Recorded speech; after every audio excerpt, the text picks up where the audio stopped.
लोहा घाट के बीचों बीच हम चल रहे हैं और आप देख पा रहे होंगे कि ये देवदार के वृक्ष हैं। तो कितनी अतुल्य संपदा हमारे पास है।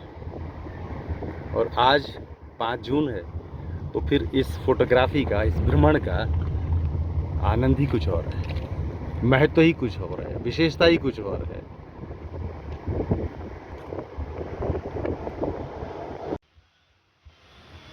लोहा घाट में लोहावती नदी के तट पर ये पवित्र ऋषेश्वर महादेव जी का मंदिर है और ये बड़ा प्रसिद्ध मंदिर है।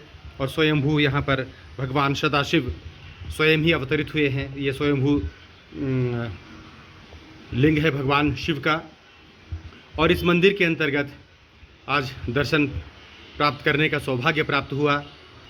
और मंदिर के अंतर्गत कई मंदिर हैं। भैरवनाथ जी का मंदिर है, भगवती का मंदिर है, शिव का मंदिर, हाँ, माता पार्वती का भी यहाँ मंदिर है। मैं अंदर गुफा के अंदर पंडित जी बता रहे हैं कि भगवान शिव के मंदिर के पीछे अगर आप देख पाएँ, जहाँ पर एक दिया जल रहा है, छोटी सी गुफा है, वहाँ पर माता पार्वती भी स्वयं विराजमान है।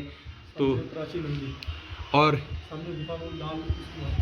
हाँ, गुफा में यहाँ पर अगर आप देख पाएँ, यहाँ पर ये लाल वाले जो छोटा सा मंदिर है, यहाँ पर स्वयंभू नंदी हैं। और अगर आप वीडियो में नहीं हो सकता कि न देख पा रहे हों, लेकिन मैं यहाँ पर स्पष्ट महसूस कर रहा हूँ, अनुभव कर रहा हूँ, उनके दर्शन प्राप्त कर रहा हूँ स्वयंभू प्राचीन नंदी के।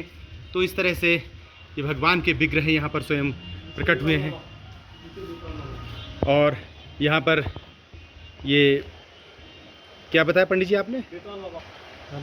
यहाँ पे मशान बेताल बाबा का मंदिर है। इन्होंने यहाँ पे इनको पकड़ा था। अच्छा, ऊपर से बहते हुए आते यहाँ पे पकड़ा था इन्होंने। ठीक है, ठीक है, महादेव जी ने। अच्छा अच्छा अच्छा, रक्षा, अच्छा अच्छा, ठीक है, ठीक है।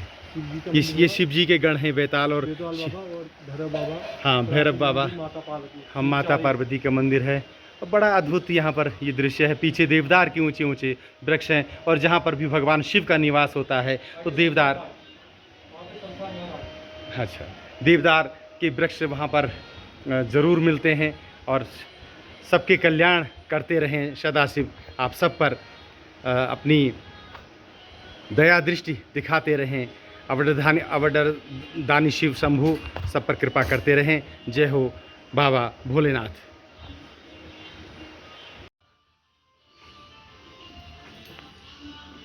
लोहा घाट के ऋषेश्वर मंदिर परिसर के चारों ओर अगर आप देख पाएँ तो ये देवदार के घने घने वृक्ष और कुल मिलाकर के बहुत शानदार ये दृश्य है।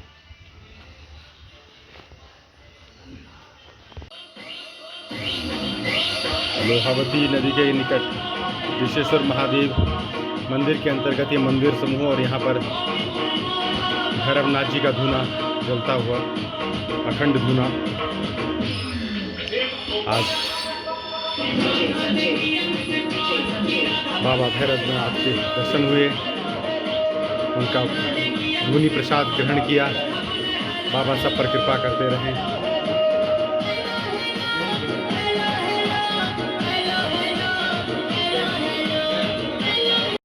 हम लोहा घाट के मायावती आश्रम की ओर जा रहे हैं, जो कि अद्वैतवाद का एक साधना केंद्र के रूप में प्रतिष्ठित है। और मैं जैसे जिक्र कर रहा हूँ कि आज का दिन बड़ा महत्वपूर्ण है प्रकृति प्रेमियों के लिए। 5 जून है, विश्व पर्यावरण दिवस है।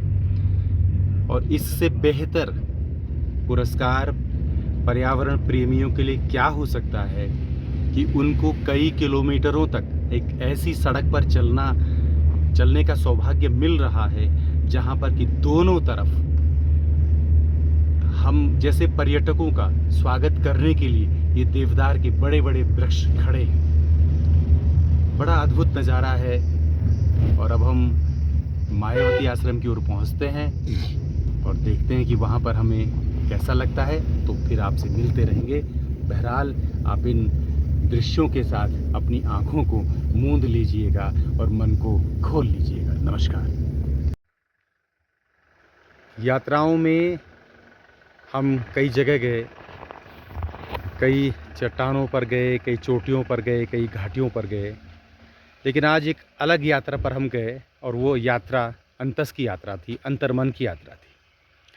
लोहाघाट के निकट लगभग 6 किलोमीटर दूर लोहाघाट से ये मायावती आश्रम है, जहाँ स्वामी विवेकानंद ने एक अद्वैत अपने आश्रम शिष्य की स्थापना दंपतियों की है। को इस चारों ओर आश्रम की ये स्थापना करने की प्रेरणा देवदार दी। के ऊंचे ऊंचे पेड़ हैं और पीछे आश्रम है। आश्रम में किसी भी प्रकार की फ़ोटोग्राफ़ी या वीडियोग्राफी करने की सख्त मनाही थी। इस कारण से हमने उनके नियमों का, उनके कानूनों का पालन करते हुए किसी प्रकार का वीडियो नहीं बनाया। लेकिन वो एक यात्रा ऐसी थी कि जिसको हम शब्दों में बयां नहीं कर सकते हैं। अद्वैत आश्रम की ये यात्रा, अंतर्मन की यात्रा बड़ी अद्भुत रही। तो आप भी इसको महसूस करने की कोशिश कीजिएगा। अब हम मायावती आश्रम से वापस लौट रहे हैं और यहाँ पर उनके कुछ ये गेस्ट हाउस वगैरह हैं और पीछे उनके आश्रम के साथ ही उनका अस्पताल भी है। और वहाँ पर जब हम रुके थे कुछ देर के लिए तो देखा कि कुछ जो साधक हैं वो बैठे हुए थे, कुछ एक अध्ययन भी कर रहे थे। और यहाँ पर मैं देख पा रहा हूँ कि ये जो गार्डन है, यहाँ पर सब्जियाँ, बंद गोभी वगैरह की हो रखी हैं, कुछ आलू के पौधे भी मुझे दिखाई दे रहे हैं। तो कुल मिलाकर कि एक शांति लोक जैसी एक यात्रा थी ये, और यात्राओं का ये अलग अनुभव रहा, जहाँ पर बाहर नहीं अंदर जाने की तीव्रतम इच्छा हो रही थी। यद्यपि एक बहुत शुरुआती लक्षण है, क्योंकि अद्वैत को जानना बहुत आसान नहीं है जितना मैं समझ पा रहा था। तो स्वामी विवेकानंद किसी भी प्रकार के बाह्य आडंबर और बाह्य जिसे कहते हैं कि सहारे के कि विरोध की उद्घोषणा वहाँ पर करते हुए दिखाई देते हैं, ऐसे उनके वक्तव्यों से लगता है। तो जीवन में एक यह भी अनुकरणीय हो सकता है। तो अब चलते हैं यात्रा के अगले पड़ाव की तरफ। ये पुल पार करके हम पिथौरागढ़ की तरफ आ गए हैं।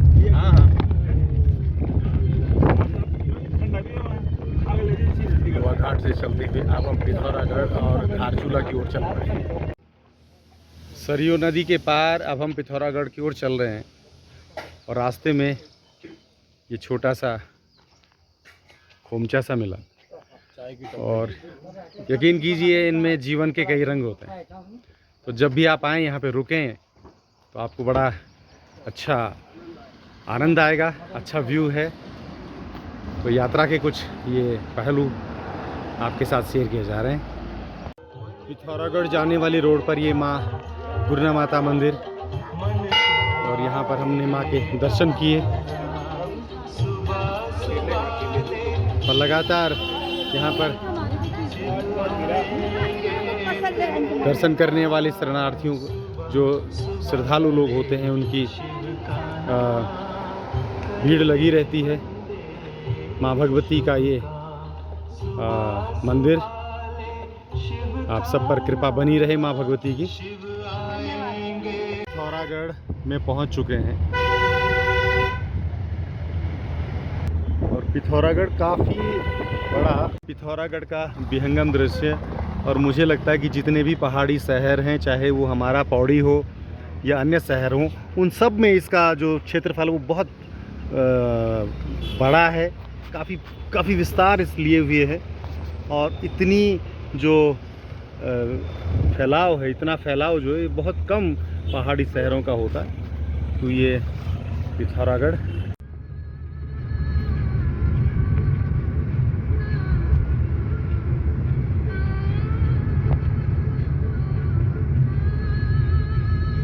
से धारचूला जाते हुए ये तिराहा है और इस तिराहे पर कुछ दुकानें हैं खाने पीने की। तो यहाँ पर हमने शाकाहारी भोजन लिया। ये बड़ी बात है कि शाकाहारी भोजन मिल गया। यहाँ पर छोटा सा भगवान बजरंगबली का मंदिर भी है। तो फाइनली हम अब धारचूला पहुंच गए हैं। तो शाम के 5:30 बज गए हैं और धारचूला में मौसम बहुत ठंडा है, हल्की सी ड्रिजलिंग हो रही है, बूंदाबांदी हो रही है। और जब हम पीछे से आ रहे थे तो ये पूरा का पूरा पहाड़ी शहर, हिमालयी शहर पर्यटकों से भरा हुआ है। तो हम अब अपने रात्रि विश्राम के व्यवस्थाओं को देख रहे हैं कि कहाँ हमें रात का ठिकाना मिलता है। और ये पहाड़ियाँ भारत की हैं और ये जो दुकानें हैं इनकी अगर हम पीछे की तरफ देखें तो फिर नेपाल। धारचूला की ये सड़क सीमांत सड़क है लगभग, और सामने ये जो रास्ता जा रहा है, सड़क जा रही है, ये बिल्कुल भारत का सीमावर्ती छोर है। यहाँ पे बजरंगबली हनुमान जी का मंदिर, जय हो बजरंगबली भगवान महाराज। और फिर सीमावर्ती क्षेत्र, बीच में ये काली गंगा बह रही है और ये झूला पुल बीच में है और दोनों देशों को जोड़ रहा है। अगर आप देख पाएँ तो यहाँ से भी बंद है और वहाँ से भी बंद है। इस समय दोनों देशों की ये जो सीमा बना रही है काली नदी, बड़े वेग से बह रही है। और मैं और बेदी जी सिर्फ इस लोक को संवरण नहीं कर पाए, यहाँ घूम के आ जाते हैं, क्योंकि यात्रा के दौरान फिर मौका कितना मिलता है, कैसे मिलता है, देखने वाली बात होगी। तो यहाँ पर ये देखिए सशस्त्र सीमा बल 11वीं वाहिनी डीडीहाट भारत नेपाल सीमा के प्रहरी, ये बोर्ड लगा हुआ है जो इस बात की गारंटी देता है कि हमारी सीमाएं हमेशा सुरक्षित रहती हैं। और फिर ये काली नदी का प्रवाह है। तो ये बिल्कुल सीमा के ऊपर मेरे को छू लिया है।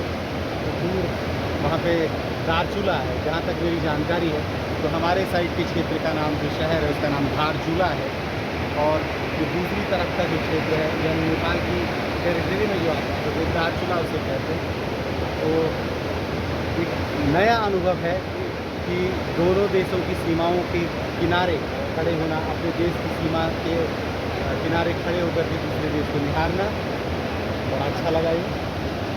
ये उन दस्तावेज़ों की सूची है जिनके होते हुए हम भारतीय नागरिक नेपाल में जा सकते हैं और नेपाली नागरिक जो है भारत में आ सकते हैं।